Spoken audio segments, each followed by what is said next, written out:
Hola a todos, bienvenidos al portal del Villegas. Último día de la semana, primer día del año. En el fondo, 1 de marzo siempre es el primer día del año. El resto es, el febrero y enero son como un limbo, como decía ayer.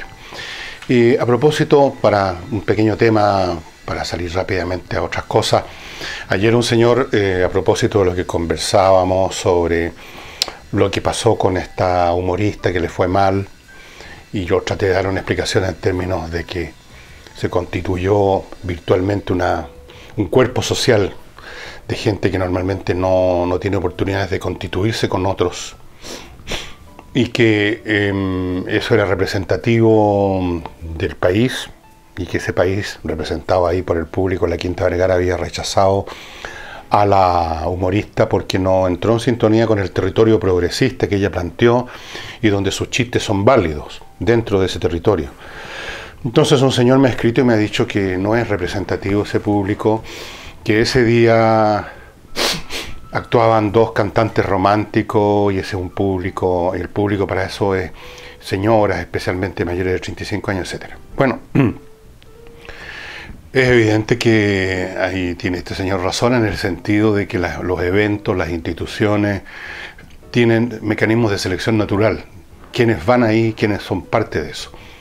Obviamente que la gente que postula un seminario para convertirse en cura se están autoseleccionando. Hay gente, en primer lugar, hombres más bien muy jóvenes que son creyentes y tienen una gran piedad y vienen de familias muy piadosas probablemente también. Eso no es representativo de todo el país. Lo mismo vale para quien postula cualquier organización que tiene determinadas características. Es evidente que eso va a concitar el interés de determinadas personas y por lo tanto no es representativo. Y así podemos ampliar el análisis todo el tiempo, por todo el rato que ustedes quieran. Pero hay que tener cuidado con la palabra selección porque siempre suena algo muy estrecho, como que siempre la selección es muy particular. Pero hay mecanismos selectivos o hay situaciones que son de muy amplio espectro, que son muy transversales. Por ejemplo, si hay un partido de la selección chilena que disputa el título de campeón mundial del fútbol en un mundial, está claro que prácticamente todo el mundo va a ver el partido, gente incluso que nunca lo hace. Yo veo los partidos de la selección cuando son interesantes, importantes, yo no veo mucho fútbol. Hay convocatorias de mayor o menor transversalidad. Y yo creo que es el caso del Festival de Viña. Puede que estaban más interesados esa noche las señoras, como dice este caballero, de 35 años para arriba, pero probablemente también estaban interesados muchas personas que iban quizás por el humorista, otros iban porque tenían las entradas, por inercia, porque no había otra cosa que hacer. Hay toda clase de público. Pero aún asumiendo, para hacer el análisis, que este señor tiene toda la razón del mundo, incluso yendo más lejos, asumiendo que gente muy joven, de 15 a 30 años, por ejemplo, son todos, hasta el último, miembros, feligreses, seguidores, o están dentro de lo que podríamos llamar la cultura progresista, que es muy probable que la mayoría esté ahí, y que esa gente joven está en armonía con el territorio de comicidad y de valores de la señorita o señora dueñas, y que es la clase pública que la va a ver a ella en estos eventos, no eventos, sino que simplemente funciones más pequeñas donde va esa clase de personas. Pero resulta que eso es lo que no es representativo, porque si ustedes examinan, como hice yo ayer, el censo del año 2017, se van a encontrar con que las cohortes demográficas, o sea, los distintos grupos de edad, que van de los 15 a los 29 años, corresponden solo al 12% de la población. Agreguémosle algunos cohortes más si ustedes quieren, por ser a usted. Digamos que el 15% de la población entra más o menos en ese universo. Descontados ahora los niños menores de 15 años y todo lo demás, podemos entonces asumir que esa gente de mayor de 30 años, 35 años, es la inmensa mayoría del país. Y en ese sentido, si esa gente asistió, es la clase de gente que asistió, y ningún joven incluso, aunque eso por supuesto no fue así, es bastante representativo. Eso quería simplemente decir. Eventos como ese son bastante representativos porque tienen capacidad para concitar el interés de muchas personas distintas. Unos porque les gusta el cantante romántico, otros porque tienen curiosidad esa noche con los humoristas, el de más allá porque habían sacado un chat. Mucha gente va porque no tiene otra cosa que hacer. Esa es la razón por la cual la mayoría de la gente va a la mayoría de las cosas, porque no tienen otra cosa que hacer para no aburrirse. Hay una especie de inercia en estas materias. Así que yo sigo creyendo, después de este breve análisis demográfico, que lo que sucedió fue representativo de que la mayoría del país no está, como creen los progresistas, al pie del cañón con su evangelio. Dicho esto, entro ahora en materias.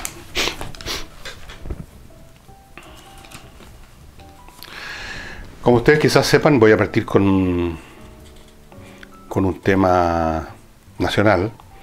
Hay un nuevo, se va a presentar, pero está listo, ya se va a presentar para que sea votado, que sea aprobado, un nuevo Código Penal que va a reemplazar el actual, que saben ustedes de cuándo es, de 1874, o sea, de antes de la Guerra del Pacífico. Por lo tanto, en ese código hay un montón de situaciones que ahora nosotros consideramos delitos y situaciones que tienen que ver con los desarrollos sociales, tecnológicos y culturales desde esa fecha hasta ahora, que no estaban contemplados en el código y había que hacer un esfuerzo de interpretación para tratar de meter una conducta claramente lesiva, dañina, y a veces no se podía, como ha sido con este caso, me parece a mí, de un sitio de la internet que se llama nido.com, creo, donde ha habido un tema con material porno o semiporno que ha sido o que era publicado así sin preguntarle a nadie, produjo muchos daños. El que administraba eso creo que se suicidó. Fue un montón de cosas muy desagradables, pero no estaban dentro del código. Este código nuevo va a presentar, que es preparado por un montón de gente por harto tiempo. Aquí no es un invento del ministro de Justicia de la noche a la mañana. Presenta una serie de novedades que me parecen súper interesantes y que eran necesarias, obviamente, ¿no? Primero, sistematiza normas penales que estaban dispersas por todas partes y que generaban problemas jurídicos para la tipificación de delitos, las sanciones, etc. Eso es un tema casi más o menos técnico. Pero cosas más importantes, nuevas tipificaciones de delitos. O sea, delitos que tienen que ver con situaciones nuevas, como el caso de Nido. Montones de ámbitos de la vida cotidiana de hoy en día no estaban contemplados en el Código Antiguo por razones bastante obvias. Eso era una cosa que tenía que hacerse hace rato. Un nuevo catálogo de penas. Aquí ya no hay simplemente cárcel y nada más. Tenemos cárcel, por cierto, pero tenemos cárcel completa o parcial. Ahí va a haber libertades restringidas, distintos tipos de libertades restringidas, trabajos comunitarios, multas, decomiso de valores de la persona que cometió algún delito vinculado con cuestiones de dinero, no un delito de otra clase. Los legisladores van a ser los que impongan, determinen la naturaleza y magnitud de la pena. Se va a hacer un listado también de consecuencias penales, ¿vale? Es decir, ¿qué hay aparte de una pena, pongamos por caso de libertad restringida, pero qué más se agrega a eso? Cosas como inhabilitaciones, por ejemplo, hoy en día ya rige desde ese 1874 el hecho que si usted es condenado por un delito, usted queda inhabilitado políticamente mientras paga la pena. Ese es un ejemplo, pero van a haber más. Van a haber, qué sé yo, registro de huellas genéticas, me imagino que esto vinculado con delitos sexuales, registros de antecedentes, un montón de cosas asociadas, anexas a las penas. Y para las personas jurídicas, por ejemplo las empresas, que están haciendo noticia ahora nuevamente porque se dictó una pena contra 3 empresas que estaban coludidas. Esto es un caso que se había iniciado hace varios años. Las empresas van a apelar a la Corte Suprema, en fin. Las empresas han sido sujetos, actores de distintas situaciones delictivas de frentón en el curso de los últimos años. Antes esas cosas ni se consideraban, ahora sí se consideraban políticas y socialmente, y ahora se amplía también el campo o la mecánica legal para tratar estos temas. No, concretamente, se amplían el rango de delitos para personas jurídicas. Es decir, por ejemplo, cuestiones ambientales. Ese no era un tema que ni siquiera se conocía la palabra ambiental, probablemente en 1874. Yo creo que esto es una tremenda iniciativa, una muy importante iniciativa,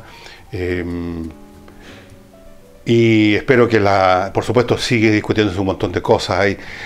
Hay situaciones, conductas, comportamientos y sanciones que se quieren asociar a ellos que son motivo de discusión hasta el día de hoy. O desde cuándo, desde qué edad tal persona puede ser considerada imputable.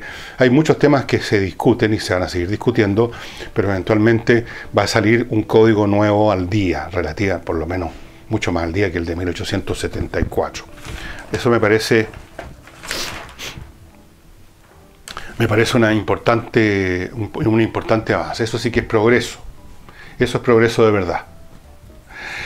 Ahora, en el plano internacional, ustedes quizás han visto en las noticias, yo no sé si salió en las noticias por lo menos unos 5 segundos, no tengo idea. La cumbre entre Trump y Kim Jong-un, el líder, el mandatario de Corea del Norte, no terminó como se hubiera querido, como se esperaba, es decir, con una firma, abrazos y todo lo demás, muchas fotos y un gran triunfo para Trump, porque de hecho en cierto sentido se suspendió, no llegaron a un acuerdo. Había incluso un almuerzo protocolar para finalizar esto, que se quedó la mesa servida, nadie fue, no hubo almuerzo. No es que los líderes hayan salido sin mirarse, escupiéndose, no hubo nada de eso. Pero lo que ocurrió básicamente es que los coreanos del norte, como lo comentamos acá hace un par de días nomás, no están dispuestos a desarmarse completamente. Y eso es lo que pretenden los norteamericanos, lo que me parece un objetivo irreal, absurdo, exagerado. Los coreanos ofrecieron, por ejemplo, desarmar una de las plantas industriales donde se produce uranio y plutonio, que es el combustible o el elemento explosivo de una bomba atómica. Pero los norteamericanos tienen conocimiento que, aparte de esa planta, que es importante, hay otras plantas. De esas ni siquiera hablaron. De hecho, los coreanos creían que los norteamericanos no sabían de esas otras plantas. En otras palabras, los norteamericanos están pidiendo a Corea del Norte que se rinda, como si hubiera habido una guerra y lo hubieran perdido, que entregue todas sus armas, que hagan algo como lo que hicieron los aliados con Alemania cuando terminó la Primera Guerra Mundial, que agarraron la flota alemana y la hundieron, y le pusieron restricciones al tipo de ejército que podían tener, un montón de cosas. Pero no ha habido guerra, y por lo tanto es bien difícil imponerle a Corea del Norte a cualquier país que elimine completamente lo que ha sido su propio desarrollo tecnológico y militar, y que ellos consideran que es la palanca que les permite negociar cosas. Es por esa razón que Trump se ha reunido con Kim Jong-un. Si Kim Jong-un no tuviera misiles ni bombas atómicas, no habrían habido estas reuniones. Entonces, la reunión se suspendió, no se sabe si va a pasar algo de todas maneras. Es posible que se suspendió porque Trump no podía, él, de frentón, firmar un tratado que no contemplara ese desarme total, que él ya a estas alturas debe saber y quizás siempre supo que es imposible. Pero sí se puede llegar a algún acuerdo si no está presente el propio Trump. Si lo negocian y lo firman y lo amononan otros funcionarios. Y se presenta de alguna manera digerible por el público norteamericano, por la base electoral de Trump principalmente. Lo cierto es que por lo menos no ha habido amenazas hasta ahora de Trump ni de nadie de que, bueno, ya en vista que no quieren firmar esto, vamos a forzarlo a ustedes por otros medios. Yo creo que eso no va a ocurrir. Lo que pasa es que está enredado el gobierno de Trump por las propias metas que se pusieron. Es decir, en cierto sentido, el propio Trump se puso en una situación imposible. Y ahora tiene que descomprometerse de esa situación imposible y llegar a alguna clase de acuerdo razonable que permita ir ganando tiempo, porque eso es todo lo que podemos hacer los seres humanos en la vida, es ir resolviendo cuestiones que se nos presentan y ya veremos lo que trae el futuro. Si alguien pretende resolver todo hoy, hasta al final de los tiempos, está en una situación ridícula, imposible. Tampoco se trata de resolver cosas que van a durar un minuto nada más. Eso es caer en el pecado contrario y también muy malo de patear el tarro, como se dice, pero entre patear el tarro y no hacer nada, a menos que se produzca una solución absoluta, hay caminos intermedios inteligentes que son lo que las personas y los estados buscan, es decir, ir resolviendo dentro de plazos normales y para lapsos normales, ya veremos qué trae el futuro, las cosas e ir salvando el momento. Y eso es lo que supongo yo que va a hacer el gobierno norteamericano. Naturalmente que esto es todo un tema de probabilidades. Siempre puede ocurrir lo peor. Cuando uno ha estudiado, como lo he hecho, con el perdón de las personas que creen que uno lee simplemente para cachetonearse, cuando uno ha leído la cantidad de libros que he leído yo sobre, por ejemplo, el desarrollo, el proceso que llevó a la Primera Guerra Mundial, que es la guerra más importante del siglo XX, la segunda fue una especie de revival de esa guerra, uno se da cuenta que la guerra no se produjo porque todos tenían un deseo inmenso de tener una guerra, sino que se fueron produciendo situaciones que fueron restringiendo las opciones y llevaron a esa situación. Había muy pocos que realmente querían una guerra. Unos cuantos elementos del alto mando alemán y algunos políticos alemanes, sí, ahí habían algunos que decían, la guerra tenemos que hacerla ahora para ganarla, más tarde va a ser imposible ganarla porque los rusos se están armando, se están modernizando. Bueno, en fin, esa es otra historia que contaré algún día en un sábado cultural. El hecho es que siempre hay probabilidades de que las cosas salgan mal. Porque en el mundo entero, en nuestros asuntos personales, sociales, culturales, en el universo entero hay una ley espantosa que rige, que se llama, es la segunda ley de la termodinámica, la entropía. Y que se expresa en el lenguaje común con esa frase, si algo puede salir mal, va a salir mal. Esperemos que eso no ocurra con el conflicto entre Estados Unidos y Corea del Norte. Y continuamos con una recomendación importante para ustedes, creo yo, que es baumex.com, donde ustedes pueden encontrar un tremendo surtido de joyas de verdad, o sea, hechas con metales preciosos, piedras preciosas, oro, plata, todas esas cosas, cristales Swarovski, con diseños especiales, con diseños únicos, y esa es el gran diferencial de Baumex, que producen joyas especiales.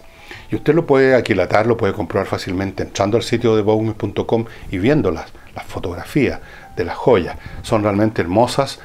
Hay varias líneas, hay líneas para hombres, hay líneas de platería, varias líneas de platería. Está la famosa línea Bohème, que viene del sur de España, con diseños muy, pero muy especiales, muy bonitos. Y todo eso en baumex.com con descuentos muy fuertes. Fuertes, de verdad. Así es que vaya entrando a baumex.com y mirando, porque seguro que en el curso del año tiene más de algún compromiso que podría usted resolverlo maravillosamente regalando una joya. Y no olviden Climo, estimados amigos, resuelvan sus problemas climáticos dentro de su casa, dentro de su oficina, de su fábrica, su panadería, su cine, su teatro, cualquier recinto cerrado que usted quiera climatizar. Climo es la mejor opción. Esta empresa chilena fue premiada a nivel mundial por sus innovaciones. Desde luego estos aparatos son extraordinarios, no solamente entregan calor o frío a su gusto con mayor o menor fuerza del ventilador, en silencio, no se escucha volar una mosca porque usted no escucha el aparato, están conectados a internet, usted los puede controlar de cualquier parte del mundo, filtran el aire, muy poco gasto de energía eléctrica, ese es un tema que preocupaba a algunos de nuestros visitantes y creo haberlo resuelto. Se hizo un estudio, sale más barato que la parafina, que el gas, que la calefacción central, incluso que la leña, que los pellets, que además tienen externalidades, como sabrá muy bien la gente, a nuestros amigos del sur, lo de tener leña y todo eso, aparte que es súper ineficiente y contamina la ciudad de una manera increíble. Pregunten a la gente que vive en Temuco. Fuera de eso son muy ineficientes. El 90% del calor que produce una chimenea se da por la chimenea, se pierde. Entonces, Climo, estimados amigos, que además les ofrece la ventaja que ustedes no tienen que comprar los equipos, ustedes arriendan el servicio. El clima se arrienda ahora con Climo. Usted paga 25.990 por cada uno de estos aparatos, así sea que lo use todo el día, va a pagar los mismos 25.990. Y el equipo va a estar siempre en perfecto estado de funcionamiento, usted no tiene que preocuparse de la mantención. Gracias a esta conexión a internet, la empresa está todo el tiempo monitoreando sus equipos y la menor cuestión, incluso aunque el hecho es que está funcionando al 99% en vez del 100%, se lo vienen a ajustar, sin que usted tenga que preocuparse de eso. Así es que entre a miclimo.com. En miclimo.com es un sitio web. Ahí están más detalles sobre esta tecnología y ahí está el mecanismo para adquirirla. Y no se demore, porque se va acumulando más y más y más gente. Y entonces, claro, se hace más difícil recibir una atención inmediata. El caso del general Fuentealba, que fue director, nada menos fue el comandante en jefe de las Fuerzas Armadas y está procesado por delito de mal uso de fondos de las Fuerzas Armadas. La fiscal que sigue este caso, que es una mujer, parece que es súper decidida, no se ven muchos fiscales así en este país, se llama Romy Rutherford, y ahora ordenó la detención del director de finanzas que tenía este caballero Fuentealba. Era general también, se llama Joso Santich, y era el que daba curso a los pagos y a todas estas maniobras monetarias que aparentemente, digo aparentemente porque hasta que no esté condenado uno tiene que decir eso, el señor Fuentealba. Y no voy a repetir lo que dije el otro día de lo muy malo que es para la moral de incluso de los cadetes, de los que van a ser oficiales muchos años más, el que se produzcan situaciones como esta. En un país, algunos se deben hasta alegrar que le pasen estas cosas a las Fuerzas Armadas, porque hay sectores políticos que tienen un odio parido contra las Fuerzas Armadas, que las miran con sospecha, con odio, y todo lo malo que suceda con ellas se encarnizan con eso. Pero eso es dispararse en el pie, porque las Fuerzas Armadas son garantes de todo. A la última instancia, ¿para qué estamos con cosas? Esa es la realidad. No solo de la integridad territorial del país, sino que el orden social finalmente. Que llegado el caso que hubiera una, digamos, supongamos una especie de motín como de películas de Hollywood. Bueno, entonces, a mí la parte que yo rescato muy positiva de esto es que el asunto, si hubo irregularidades, se destape y se procese. Con cualquiera que sean los daños que sufran las Fuerzas Armadas, esos tumores hay que operarlos. Peor es dejar la política del encubrimiento, del silencio, que en Chile se siguió por décadas, por siglos, diría yo, en respecto a todas las instituciones, incluyendo la Iglesia. La política de no decir nada porque esto le haría mucho daño a la integridad institucional de tal o cual organización, le haría mal a la imagen del país, le haría mal a la élite, especialmente eso es lo primero que se piensa.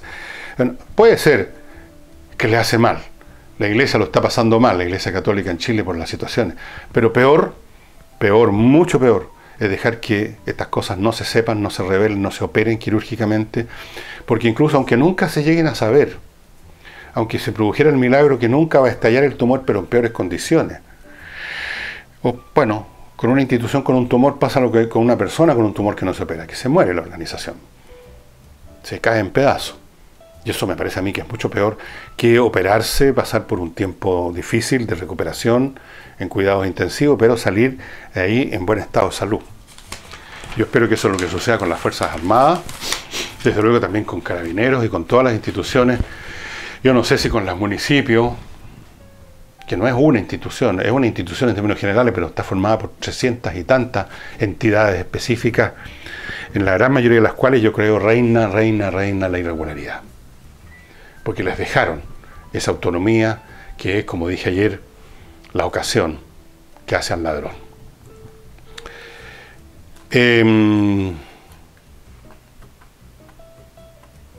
Hay otro tema que tiene varias connotaciones como de tema más general que como de noticia.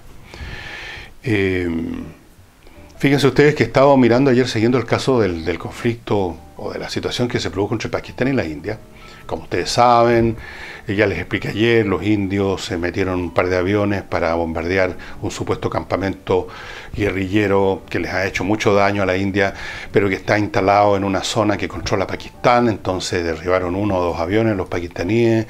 Después los pakistaníes hicieron lo mismo para demostrar que si los indios pueden entrar en territorio controlado por Pakistán, Pakistán puede entrar en territorio controlado por la India.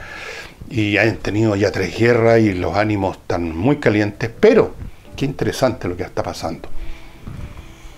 Alguien inició, no sé cómo se llaman exactamente estos procesos, cuando un Twitter se empieza a convertir en viral, como dicen, y todo el mundo empieza a sumarse a un tag, creo, a un Twitter, digamos. Todo el mundo se empieza a sumar a un comentario o a una iniciativa por tweet de alguien. Alguien inició, no sé si un habitante de la zona controlada por Pakistán, creo que fue, de que tenía que haber paz. Y el título de ese Twitter, creo que es un Twitter, insisto, tiene que ver con la paz, con mantener la paz, con que sigamos en la paz, etc. Y el asunto se hizo masivo. Hay una cantidad enorme de gente que está pidiendo la paz. Obviamente que una cantidad enorme de gente que no se ha sido arrastrada por estas pasiones que desatan las alarmas o las emergencias militares posibles. Y hay gente además que teme lo que pasaría si hubiera una guerra nuclear, donde no gana nadie. Y esto me desató otra vez una reflexión que creo que he hecho acá, y que aparece una y otra vez este fenómeno que me desató esta reflexión por distintas maneras. Y es que hoy en día, a diferencia de lo que ocurría en el pasado, y cuando uno se habla de pasado, estoy hablando de pasados que van lejos en el tiempo, y a veces no tan lejos, uno nota que los instintos bélicos, el deseo de apoyar una acción bélica, las ganas de iniciar una acción bélica, que antes se desataban muy fácilmente en las poblaciones, ya no hay estómago para eso, en ninguna parte del mundo. Ya la gente no está tan disponible, siempre hay por supuesto una banda de histéricos, pero ya la gente común y corriente ya no está muy interesada en enfrentamientos bélicos, y la razón de eso, fíjense ustedes qué curioso. Bueno, hay varias razones, voy a mencionar unas pocas, esto yo creo que debería ser tema para un sábado, pero lo voy a tocar ahora. Las condiciones en que vive el mundo hoy en día determinan que una mayor cantidad de gente viva vidas lo suficientemente prósperas o decentes o satisfactorias como para que tengan mucho que perder en el caso de un enfrentamiento bélico. Eso es una condición. La gente que tiene algo que perder no está tan interesada en apostarlo todo a una moneda tirada al aire como es una guerra. Segundo, fíjense ustedes qué paradojal. Las capacidades militares ahora son tan grandes, por ejemplo, Pakistán y la India, ambos poseen como 150 bombas atómicas, que la condición número 1 de la guerra o del conflicto militar, ¿cuál es? Que al menos una de las partes crea que puede ganar algo, se haya ido desvaneciendo. Usted no inicia una guerra si sabe que la va a perder, pero tampoco inicia una guerra si sabe que aunque la ganara teóricamente, que el adversario se rinde, firme una rendición, usted va a sufrir tales daños que son intolerables. Y creo que hemos conversado de la situación, por ejemplo, que hay entre Corea del Norte y Estados Unidos. Supongamos que hubiera una guerra entre Corea del Norte y Estados Unidos y que se usan armas nucleares. Es evidente que Estados Unidos puede literalmente vitrificar Corea del Norte en 10 minutos. No dejar un títere con cabeza. Y en ese sentido, ganar la guerra. Si podemos llamar ganar la guerra, aniquilar a un entero país. Con todos sus habitantes, con todo. Dejarlo vitrificado, como dicen los militares, convertido todo en vidrio por el calor de las bombas. Claro, lo pueden hacer. Pero los coreanos del norte por lo menos podrían poner una bomba atómica en una ciudad norteamericana. Los Ángeles, por ejemplo. Y los norteamericanos no están dispuestos a que una bomba atómica mate 4, 5, 6, 10 millones de personas. De inmediato. Luego otros cuantos millones por contaminación radiactiva. y que se produzca un desastre económico, social y político intolerable. Recuerden ustedes todo lo que sucedió solo con el accidente en Chernobyl. No fue una explosión atómica, fue un accidente en una planta. Y una de las consecuencias yo creo que fue la caída del régimen soviético. No al tiro, pero fue uno de los motivos también que se sumaron. Estados Unidos no toleraría una situación como esa con una bomba. ¿De qué les serviría ser vencedores si tienen Los Ángeles convertido en un cenicero y la economía se derrumba y todo se va, digamos, por el desaguadero? O sea, se puede ganar, pero el costo es intolerable.